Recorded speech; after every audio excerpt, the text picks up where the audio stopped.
see right behind me, which is pretty cool, is a good friend of mine. This is his 2011 Baja 5SC, and it's in need of some TLC. It's been sitting for many years, and he handed it over to me, and I'm gonna get it up and running for him again, give it all the TLC that it needs. He's got a lot of goodies that he gave it to me with.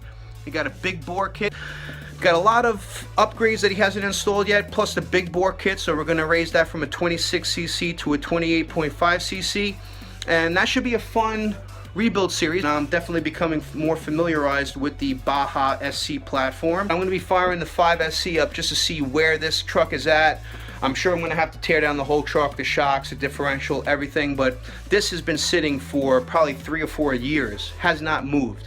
So I'm gonna just fire it up, charge up the RX battery, and drive it around just a little bit to see what's going on as far as performance and what needs to be handled on it, which is pretty much everything, because this truck, although my friend did take some good care of it, it's been minimally maintained. It's got all the original plastics on it, and there's a lot of play in a lot of those items. So pretty cool seeing the Baja next to the MAXAMPS banner, but that's what this hobby's all about.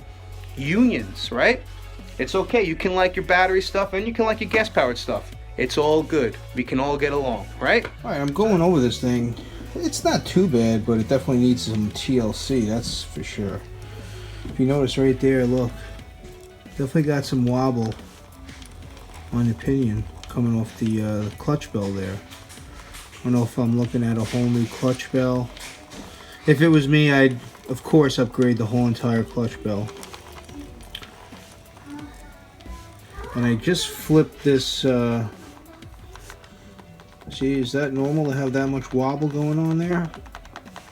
And that's also what I think made the pinion gear wear uneven.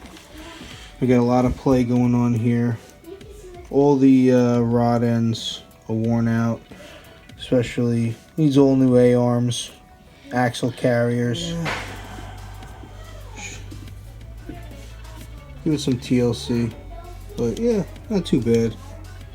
Definitely got a lot of play in all of the rod ends. Hard to tell on video, but yeah, I'm gonna start it up tomorrow, drive it a little bit, just see exactly how it's performing, but should be pretty cool. Should be a fun rebuild. That should be cool to see this thing come back to life.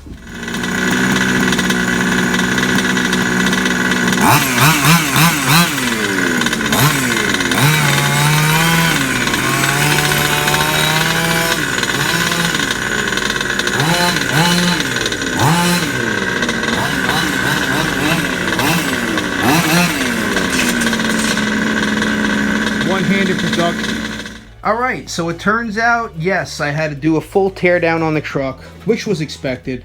So anything worth doing in life is worth doing well, so I'm going to get this thing back up and running to 100% from my buddy. So I wasn't just going to cheese out and just do a few things here and there. I can't rebuild the engine and put a big bore kit in it without redoing the whole entire truck. So ended up taking the engine out, which took a lot to get the engine out. I am extremely spoiled with the Losi 5T platforms because it only takes about 4 bolts and disconnect the fuel lines and the throttle linkage and the engine comes out. Not like that on the Baja SC. So I wanted to get the engine out first, but it turned out I said let's take the whole entire thing apart. So this is the stock body, and I am trying to get my buddy to at least get a new body and exhaust pipe for the truck, because I think after I do this rebuild, it's definitely deserving of a new body and exhaust pipe.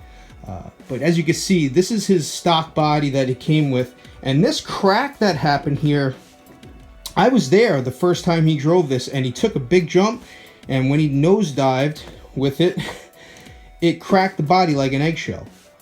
I told him to call HPI, but I don't think he ever did, because I said they might have been able to warranty something like this, but apparently the body is very brittle, and he found a way to fix it with these 1/8 inch rivets and some window flashing that he had laying around, which is pretty ingenious, because window flashing for aluminum siding on the side of a house is very flexible and you can bend it, and it's pretty cool how he did that, and it's held together pretty good through the years. But I think it's time for a new body. You know, this body's taken some serious abuse, and I would hold on to this for a basher body. But now that we're redoing the whole truck, I think it's going to be time for a new body. But right now I took apart the whole truck. I mainly focused on the rear section of the truck. As you can see, I have the front section still together, the gas tanks, but the whole rear section I have taken apart. The roll cages come off, and I just want to definitely look at all the play that's going on in the vehicle.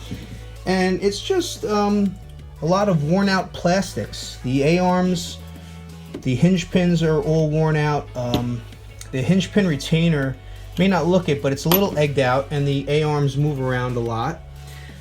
This does have the 9mm heavy duty dog bones in the back, which is very cool, and that's what they released. I believe he bought this in 2011, and that was the first time that they had released the 9mm dog bones in the back, which is good that he has that. He's got the aluminum bodied shocks. He definitely doesn't feel like there's any fluid in them. There's no fluid, it just feels like it's got spring action, so I will be taking apart the shocks. And there's just a lot of worn out parts in the plastics that need to be addressed.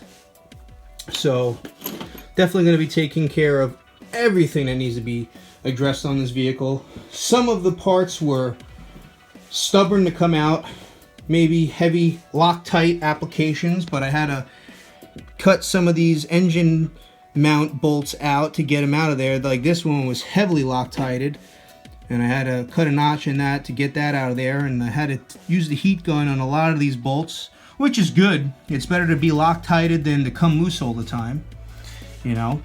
And there's a lot of play going on in his clutch bell pinion and the spur gear, so I think these two are going to be issues that we're going to need to take care of. And everything's going to be cleaned up. This truck is going to look like brand new, like taken out of the box when I'm done with it. And he did do some upgrades. He's got the Vertigo hub adapters that he ended up installing on that. I really don't know how good they are. I'm not too familiar with this Baja SC platform and all the upgrades, but I'm definitely becoming more familiarized with it. But real quick, let me take you over here and show you what a two-stroke engine looks like when it's all torn down. So this is his engine. This is the stock Chungyang 26cc 2-bolt engine that comes with the Baja SC. It's the same exact engine that came in my Losi 5T, and this is exactly what I did do to the truck. But before I get to the engine, let me real quick bring you over here. This is the rear differential. Definitely something else I wanted to address on this vehicle, and it was just leaking a little bit, so I wanted to take it all apart to make sure that everything was working properly on it, and everything on it seems to be pretty good. I know that they use a very thin diff oil. It's only 1,000 weight that they use in this platform, and it does come with two inner bronze bushings. I know you can replace them with Team Fast Eddy bearings, and that might help with the leakage. So I might be looking into getting two replacement bearings for the inside bushings on the diff, but other than that, I'm just going to put everything back together, re-lube it.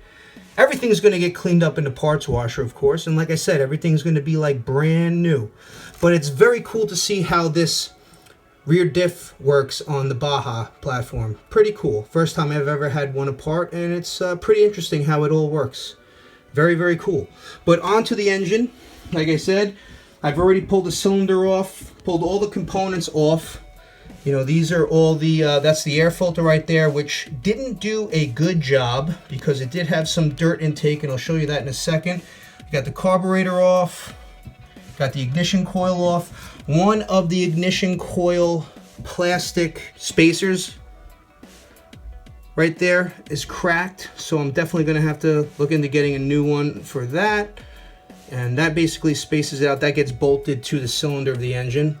That's the old clutch bell. He did install this clutch bell carrier. I believe it's Turtle Racing. I'm not sure what it is, but it's upgraded. The stock one is plastic, so that's another upgrade he had done to it.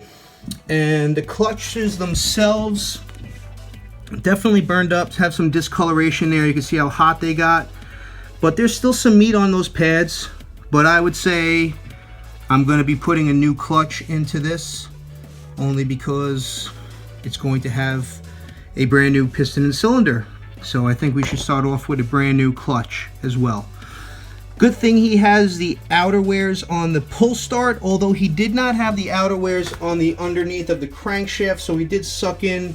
There was some acorns stuck in the bottom here, and a lot of dirt and debris had got sucked into the flywheel. As you can see, we call this magnetic dirt right here, and that's just metal particles that are in the dirt that you run through and actually get stuck to that magnet on the flywheel. And for those of you that are unfamiliar with what an engine looks like, a two-stroke engine, this is pretty much what it is. But you're looking at the lower half of the engine. This is the crankcase. This is the flywheel. Down here is the crankshaft. You have your connecting rod right here, and this is your piston. Now, as you can see right here, it might be hard to see on this camera. Oh, you can see it. Let me get a focus in here. Come on. Come on, there you go. Whoa, you see those lines? That's not a good thing. That's called scoring. And this thing was sucking in dirt. It had the stock air filter assembly on there, but I don't think it was doing a good job, because this is what we call the intake side of the cylinder. So you have two openings. You have your intake where the air comes in, and the outtake where the air goes out. That's how it sits right here. So the air was coming in through this intake right here, and that's where all the dirt and debris was coming in, and it was scoring that piston. And if you look on the inside right here, look at all the scoring on the inside of the intake side of that. So that shows all that dirt, and also the top part of the cylinder, that's carbon buildup, but it's a mixture of unburnt oil and dirt. That's actually dirt that has entered the cylinder, attached itself to the oil, and has hardened and burnt at the top of the cylinder. No good. So this needs some TLC, nothing beyond repair. Let me show you real quick in the box of goodies that he had given to me with the truck. And this was upgrades that he was planning on installing. So this is exactly what I've done to my 5T, and if you guys are interested to see that build series, I'll put it in the description box. You can check out that whole playlist. But I built that truck 4 years ago, and this is exactly what I did to my engine. We're going to eliminate this stock paper head gasket, especially that this is a 2-bolt. Better quality engines usually have 4 bolts, so you're getting tightening on all 4 corners of the cylinder. This only has 2 points of tightening on the cylinder, so you want to go with a copper head gasket. It just helps with heat and expansion, and it has less tendency to leak or to blow out that paper head gasket. So we got a copper head gasket, new spark plug, and this is, I believe, the DDM Racing 28.5cc big bore kit. So this is basically going to replace the cylinder and piston on this unit, and it's going to raise it from a 26cc to a 28.5cc. So that's it for now, guys. I'm going to continue wrenching on this, tearing everything down. I'm going to bring a lot of these parts to work and clean them in the parts washer, and I will share this rebuild series with you as the progress goes along, little at a time. So that's about it. It's a laid back video, no high production value. I'm just sharing you guys what's going on in my hobby room, a little bit of wrenching that's going on, and I hope you guys are all making it happen in your RC worlds. And for now, this is Chris, the Everyday RC Guy in Two-Stroke Land, saying thanks for watching.